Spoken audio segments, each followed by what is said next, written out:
Hello everyone and welcome back to my YouTube channel. If you're new here, my name is Annabeth and on this channel I pretty much talk about all things that I'm doing knitting related. So that could be hand knitting, it could be sock machine knitting, it could be, that's mostly it, but it could also be talking about some sock designs that I have coming up, or like today, talking about my knitting goals. So today I am coming at you with a 3-week late mid-year knitting goal update. Go me. But it's fine because better late than never, and so this will actually be mid-year plus 20 days goal updates because I have had some finished objects since this month started, since July started, so all good. So yeah, how do I do intros? I don't know because I don't record YouTube videos enough. Anyway, I am just going to go ahead and get into it. I'll explain what all of my goals for this year were, and then yeah, we'll see where I'm at on each of them. So it'll be a grand old time. So first up, we're going to talk about just general goals, and then we'll go into some edits that I'm making to some of my goals to make them a little bit more attainable, I guess, but then also just realistic too for the rest of the year. So with all that being said, let's just get into it. I forgot to say earlier, if I'm looking down, it's because I have some notes, and then I also have my laptop with me, with all of my spreadsheets and some other notes and stuff on all of these goals that I am updating you all on. Anyway, so my big three for this year were my 24 and 24 goal, my net stash change goal, and then tracking the wearing of my knits. So starting with those three, so 24 and 24, that just means I wanted to make 24 hand knit things over the course of 2024. And I am happy to say, as of today, July 20th, I have completed 22 hand knit things. So maybe I'll adjust that goal to be like 22 garments, 22 things that I wear, because I don't want to remove like hats and stuff that I make or socks. But yeah, I might remove some things from that count, like the e-reader and book cozies that I've made, or that's really the only like non-wearable that I've made, but I've made like 5 of those. So maybe we'll adapt it to 24 wearables in 2024. But that being said, 22 out of 24 is a great place to be midway through the year, and yeah, it's not like I'm gonna stop when I hit 24, so we'll just see how many things I make with hand knitting this year. But yeah, 22 out of 24 so far. So then next up is net stash change. I believe in my Q1 goal update, I was at a net negative stash change, which is my goal for the year. I definitely am not anymore. Let's see. Yeah, right now I am at a positive 1,721 grams of yarn for my net stash change. So that means I have brought in to my stash 1,721 more grams of yarn than I have taken out. And by taking out, that can be cranked projects, so like sock machine projects, that can be hand knit projects. I haven't done a D-stash yet this year, but if I do choose to do a D-stash, that will be factored in as well. But yeah, 1,700 grams, basically 17 standard skeins of yarn. But honestly, I'm like, it's funny that I was, at negative 3 months ago, and now I'm so positive in the stash change, but I'm not that worried because with some upcoming knitting plans that I have, So thinking about that, and then thinking about some yarn acquisitions that I'm still expecting for the rest of the year, the knitting plans definitely outweighs the expected acquisitions. So I'm not super worried. And yeah, we'll just see where we're at in another 3 months, I guess, in quarter 3. Yeah, I'm not very worried. And again, like, I reserve the right to change my mind, so if I'm just like, you know what, I'm just dealing with a positive net stash change, it's not that big of a deal. But yeah, right now we are at a positive, basically 1,700 grams of yarn for net stash change. But I think that'll come down again. I'm feeling pretty competent and confident in that. So, okay, talked about 24 and 24, talked about net stash change. So then let's get into wearing my knits. And boy, do we have some stuff to talk about there. Okay, I've scooched over so that I'll be able to put the charts that I'm talking about over here. So big thing with the wearing my knits chart. I'm not somebody who's the most spreadsheet fluent. Like, I don't use spreadsheets for my job very much or anything. So this is probably 100% user me error, but for the big chart that I have for like all of my knits and when I'm wearing them and all of that stuff, I can't get it to include all of my knits anymore. So I'll put up the quarter one so you remember what I'm talking about. But for some reason, when I was going in to like update all of these charts and make sure that everything was being accounted for in all the charts and stuff, this one just did not want to cooperate. It cut off like, I don't even know, maybe like 10 to 20 knits that are in this sheet. So I don't know. I gotta fiddle around with that a little bit more. I just haven't had time to really look into it and fix it.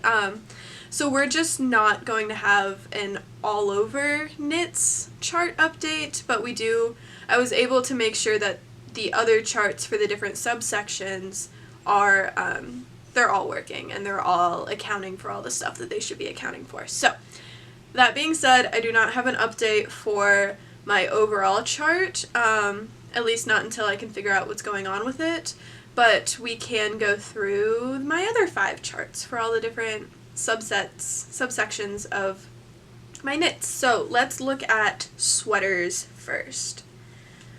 So wearing my sweaters, as expected, there was a bit of a dip in the second quarter of the year. So like we were rising, January, February, March, because I was knitting more sweaters. It was still cold here in Northeast Ohio. And then in April, May, and June, we're seeing a bit of a dip. You may notice also in April, May, and June, the Field Day cardigan, that's that big pink section in each of those bars, is getting the most wear. And then the Seasons cardigan, which is the red section in all 6 bars, got a couple wears. Those 2 are kind of my go-to. I don't know if you can like see them behind me right there. They basically live at the foot of my bed there, so that if I'm just like chilly or whatever, I grab one of them and it's kind of like almost a house coat. But the Field Day cardigan does get more wears outside of the house as well. So it does not surprise me that that one is getting a bit more wear in the second quarter, especially because it's a DK weight cardigan versus the Seasons cardigan, which is a worsted weight and is a all-over brioche cardigan, so it's very warm. So obviously, as the weather warms up, I'm not wearing it as much. Let's see, some other ones that got worn. The year-round cardigan, that's another one where it's a lighter weight, as well as the building blocks cardigan. But yeah, Field Day and Seasons are still my most worn sweaters for the year, and I'm not really expecting that to change. But I think as the year progresses and as the weather starts to cool off once again, obviously this chart as a whole is going to do its reverse bell curve thing and start going back up with the number of times sweaters are being worn. Okay, moving on to hand knit socks. If you watched my quarter one video, you may remember that we had a bit of a fluke in March where I just wasn't wearing any hand knit socks randomly. So you'll see here that in April I worked on that a little bit. I had promised myself that I would, like, on days when I'm not working, I would try and wear hand knit socks versus cranked socks. So we definitely saw that in April, but then in May and June, as the weather was consistently warmer, I'm just not wearing tall socks, obviously. So it sunk back down again. It looks like I only wore hand knit socks 2 days out of both the months of May and the months of June. So yeah, looks like the only ones for this quarter that got more than one wear were the overflow socks and the New Beginnings socks. That's the red section there. That's my own pattern, and that version of the New Beginnings socks is actually the six or seven color one that I have, where I just used a collection of minis. Yeah, that's about it for hand knit socks. Again, just like sweaters, I'm expecting it to go back up as the weather gets warmer, and I actually want to wear taller socks, because right now, when it's consistently 75 to 90 degrees outside, I don't want to wear tall socks. It just makes sense. Okay, so moving on to cranked socks. This is where it's going to start getting interesting. So, looking at cranked socks, it didn't dip down that much. It dipped down a little bit, but it didn't dip down that much. Where it did change is you'll see the color shift between the first quarter of the year and the second quarter of the year. That's because all of those colors there at the top are shorties. So when I first started making socks on my sock machine, hence the cranked socks, I was making like tall socks and shorties and like trying to use up some yarn in my stash and stuff, and so I forgot where I was going with that. Basically, the socks that were worn, the cranked socks that were worn this second quarter of the year were pretty much all shorties for me. I was not wearing the tall cranked socks as much because it was hot. But then, like, thinking about cranked socks versus hand knit socks, I don't hand knit shorty socks. That's not something I want to put my hand knitting energy towards when I can easily crank them on my sock machine. And then also because I crank them on my sock machine, I'm more likely to wear them more, because it's just like a thing in my brain where it's like, okay, this didn't take me as long to make as a hand knit pair of socks does, so it's kind of okay if I wear them more and maybe potentially wear them out, because I can replace them relatively easily and a lot easier than if they were a hand knit pair of socks. So that's a little bit of the thought process behind that as well. So yeah, cranked socks, shorties are having their moment for sure because of the warmer weather. So then moving on to tees and tanks, obviously because of the warmer weather, they're getting a bit more wear. May was a really great month for my tees and tanks, it looks like. June, because June is a busier time of year, June and July and even getting into August is a busier time of year for me and my work. I'm just not wearing my knits as much because I know I'm going to be running around like crazy, and again, same sort of mindset as with the hand knit versus cranked socks. I don't want to run the risk of messing up a knit because I wore it to work and I was running around and like maybe, I don't know, maybe it gets snagged on something, or I don't know. So June, we definitely saw a dip in the tees and tanks wearing compared to May, but yeah, that's really all I have to say about that. It's a busy time of year, so I'm just wearing like regular t-shirts to work because I don't want to risk messing up my knits while I'm running around and focusing on other stuff. So then moving on to accessories, wearing my accessories, this should be a surprise to nobody. I wore, what was the one accessory I wore in April? I wore the Laulu shawl once in April.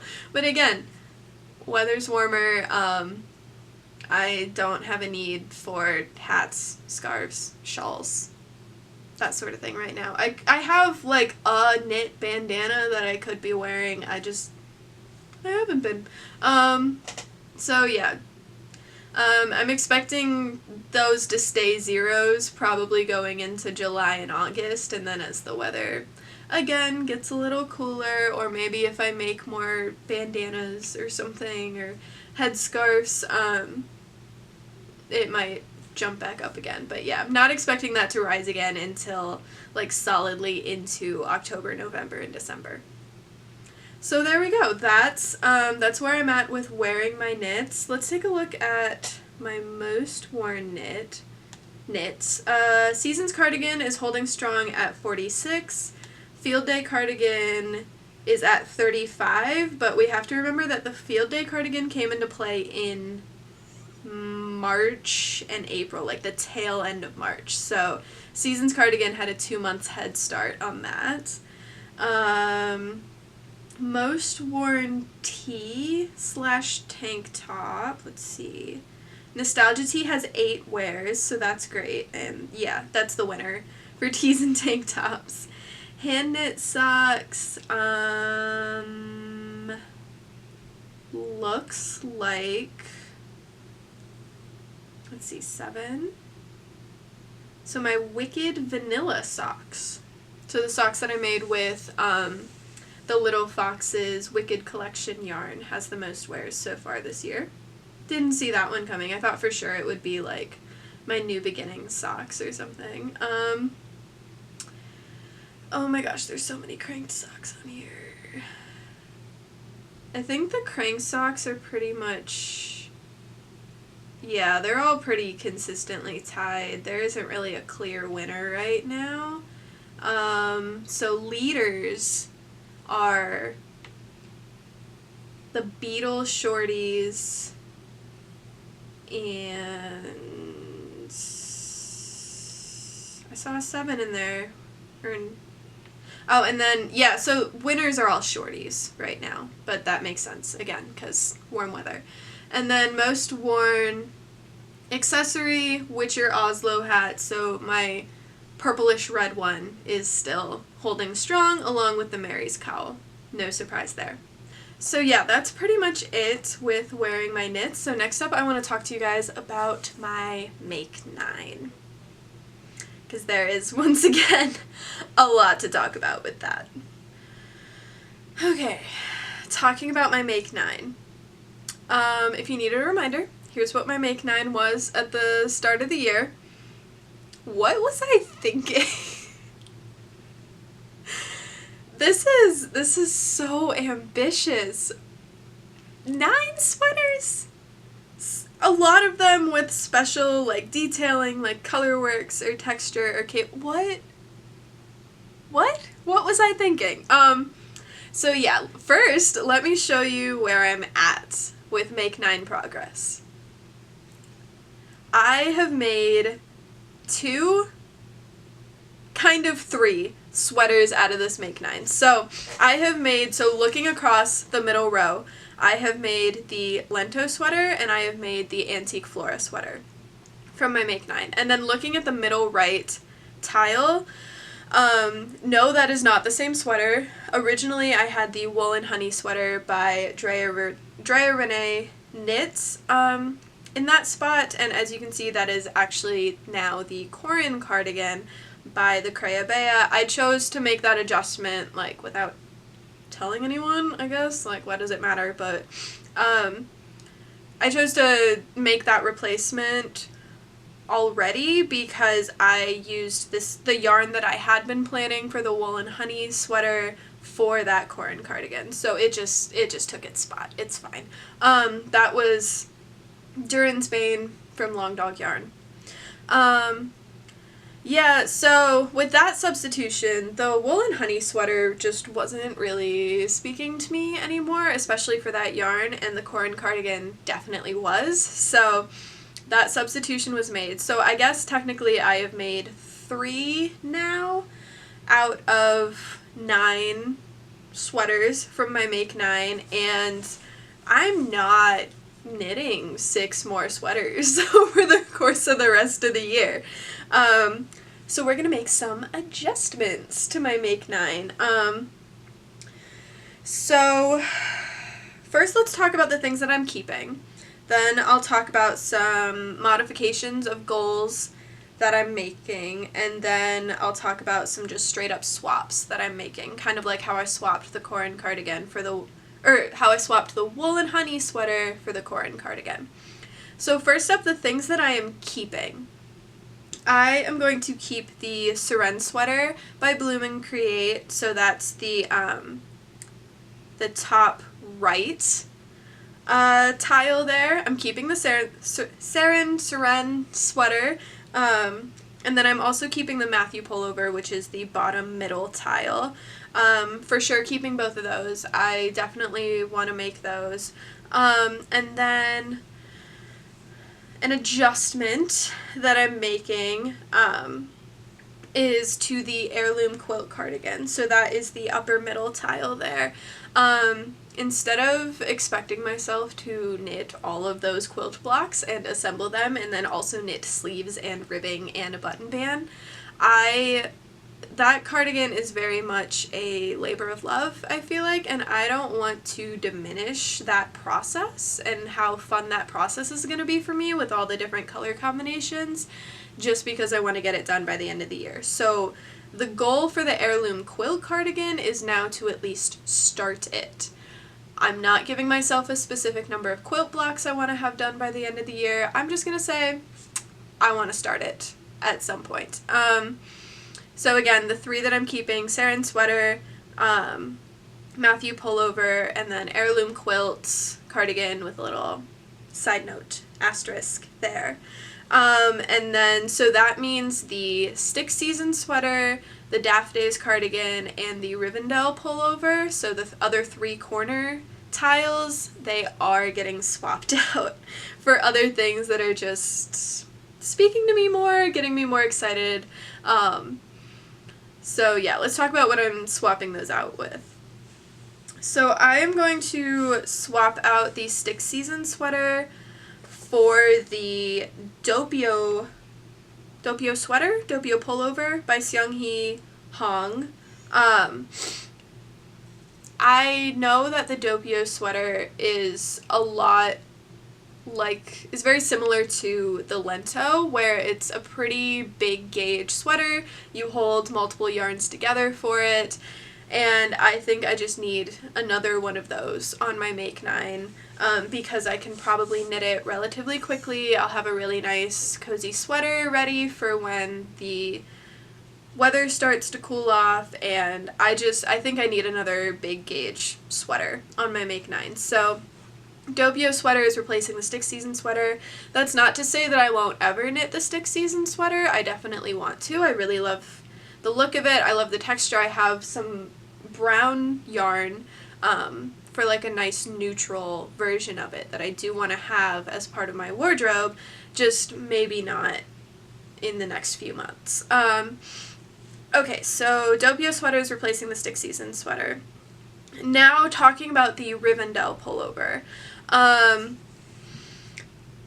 It's, again, kind of like the wool and honey sweater. It just wasn't really speaking to me anymore. So what's really speaking to me more right now, instead of a cabled pullover like that, is a cabled cardigan. And I actually have 2 options for that. So this is still going to be a Make 9 because I'm not expecting myself to make both of these options and turn it into a Make 10. I'm going to pick one of these. I just don't know which one yet because every time I think like, oh, maybe I'll go for this one, like the other one is just like, no, pick me instead. So the ones that I'm debating between are the Book Club cardigan by Sari Nordlund, so the same designer as the Rivendell pullover, or the winter sweater by Gagnon Osborn, which is actually a sweater that was designed for like Kelborn Woolen Mills yarn. I don't have any of that yarn that I would use it for. I have a different yarn that I am planning for that sweater. But yeah, both of those cabled cardigans are kind of tied right now for replacing the Rivendell pullover. So whichever one I make, I'll consider that tile a win. I'll consider that box checked.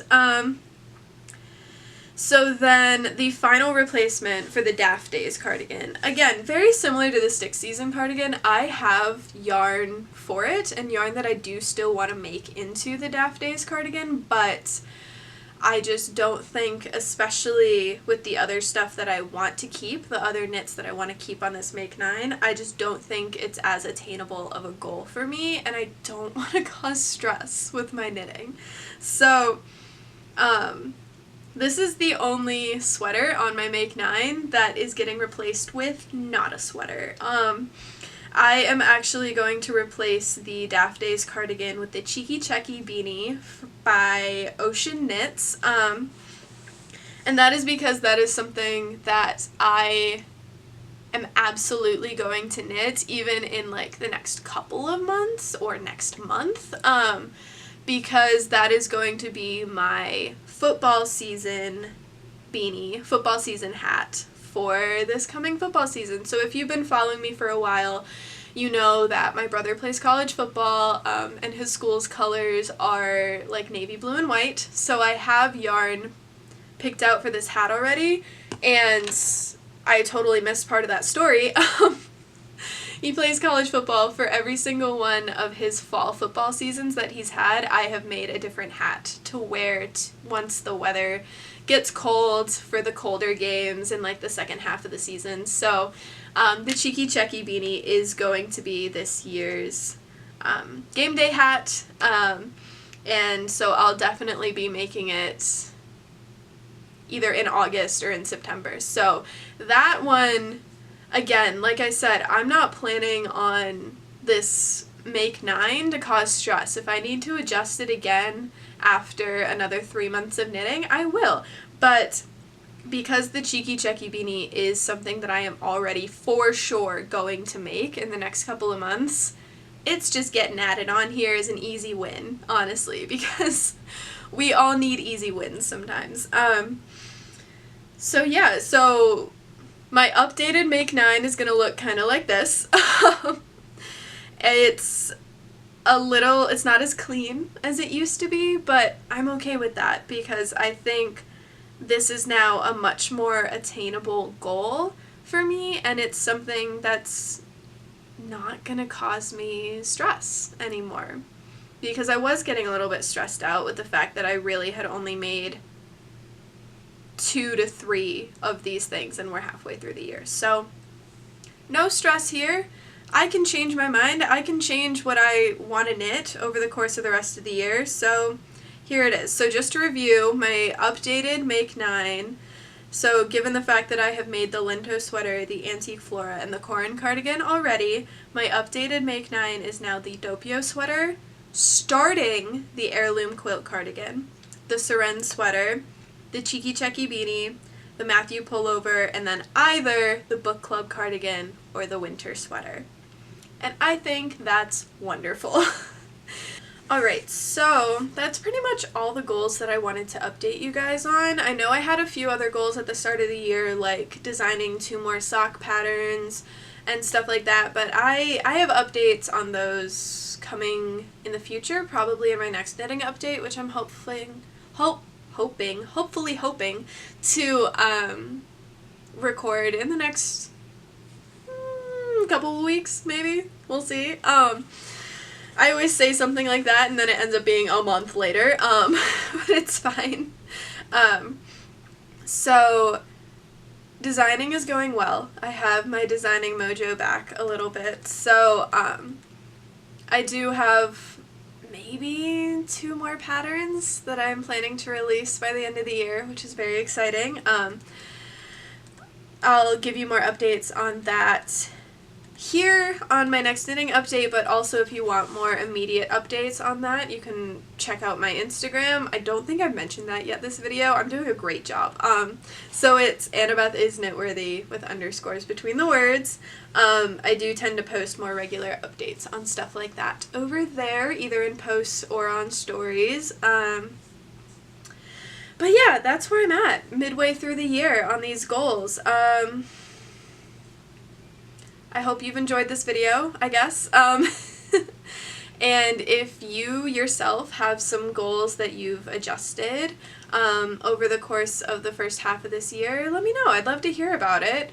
I think adjusting goals is a great practice to have because it allows you to really reflect on what you've gotten done so far and what you still want to get done over the course of the time period, whether it's a year, 2 years, whatever. So I always think adjusting and adapting goals is a great thing because we're humans and we're not robots and we can't just expect ourselves to always want the same things. I don't know if that made sense or not. Anyway, I'm just gonna end it here. If you enjoyed this video, feel free to give it a thumbs up, let me know in the comments, subscribe to my channel, all of that good stuff. And then, like I said, hopefully I will be coming back at you soon with a knitting update because I have gotten some things done, which is awesome. And yeah, hopefully that'll happen in the future. But until then, I hope you have a great rest of your day, and I will see you in the next one. Bye!